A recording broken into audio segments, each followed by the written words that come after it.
Hi guys, so today I wanted to share with you my latest DIY project, which is a reusable mask.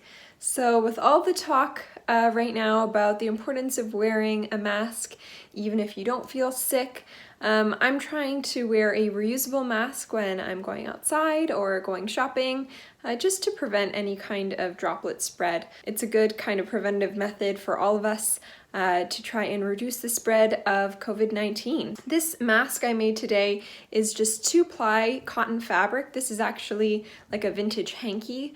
I've collected a bunch of them over the years from my mom and grandma.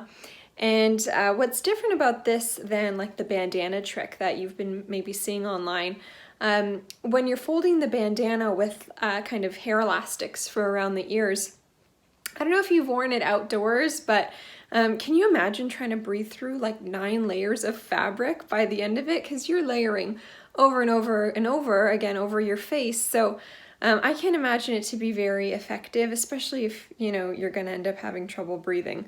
In the end, I'm sure the air is just kind of going every direction around the mask, so that doesn't really do too much. So this is a pretty simple DIY. It didn't take me too much time, and I didn't have to go shopping for any of the materials. Also trying to reduce shopping online and sending too many packages around the globe with our postal service.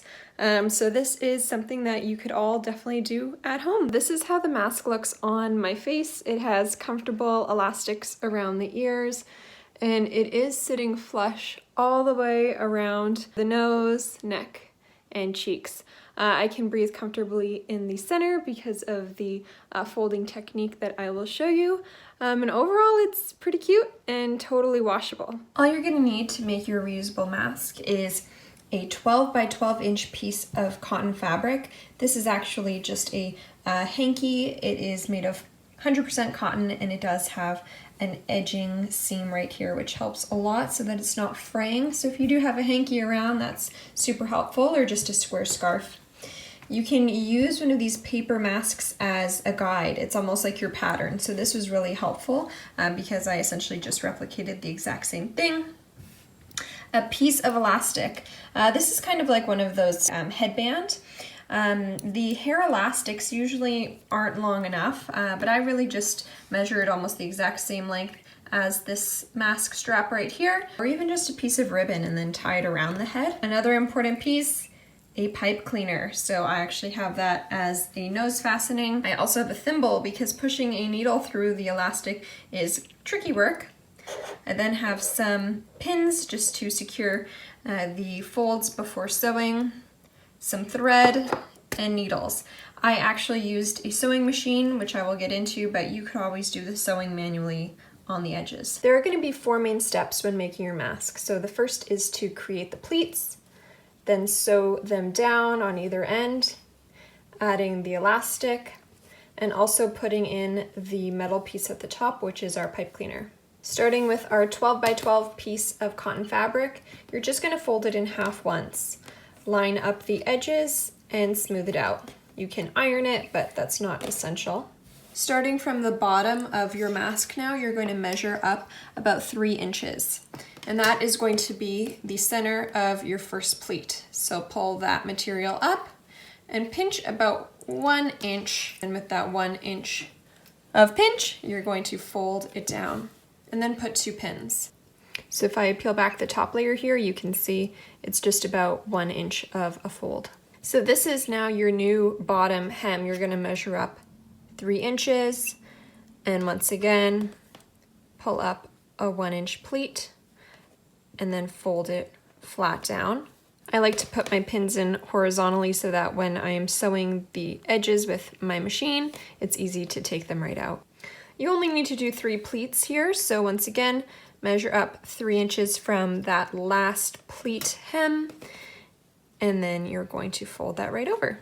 If you didn't catch that, it is a 1 inch pleat that you pulled up, fold it over, and pin it right down.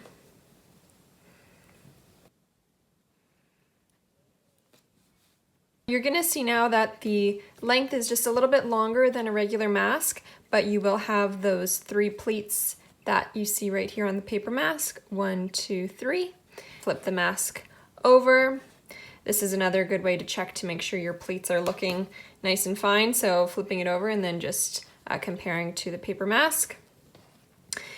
So for the pipe cleaner, you're just going to fold the edge over and then make one straight seam along the pipe cleaner. And then that, once it is done, it will more closely resemble the size and shape of a regular paper mask. As mentioned, I did use a sewing machine to just make 2 straight seams down each side. I also backstitched at the end so that I didn't have to do any special finishing.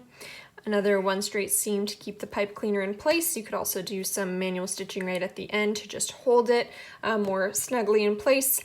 The next step is to cut about 7.5 inches of elastic for each side of the mask. Make sure you give yourself a little bit of extra slack. If you do have a longer nose or a bigger face in general, you might need 8-9 inches. So the best way to do that is cut a long enough piece to have a good amount of slack at the end. And then sew your elastic just to the top corners of your mask. And then you can kind of adjust and maybe use a pin to kind of measure and see how much elastic you need to be comfortable, because you don't want it to be too tight. I've heard from a lot of people that ordering a mask online is not easy because sometimes the elastics are too tight. So you can always do that measuring technique before securing down the opposite side. Once all your sewing is complete, you'll be left with your final product. So here at the top is the pipe cleaner. It bends around the nose. Then you have your 2 elastics at either side. All of the pleats are sewn down at the edges. This is the back side, very nice and comfortable, very breathable fabric. There's a ton of living space in here, so you definitely won't feel claustrophobic wearing this. Don't forget, proper mask use applies to these as well. So when you are removing it after coming back home from being in public, remove using the ear tabs first. So never touch the exterior part of the mask. Remove from each ear. Then you could spray with a 70% alcohol solution or more. You could spray each side. Better yet, just dunk it into warm soapy water and wash. Let me know if you have any vintage hankies lying around. They're so easy to wash. It's just a pre-shrunken cotton material. Just make sure you are washing it either in the machine or by hand after every use, because you do want to get any germs or droplets off of it ASAP. So hang to dry, really easy. Make a few, have some on hand, and they're cute as well. Let me know if you have any questions. Subscribe for more videos like this, and I will see you guys next time. Bye.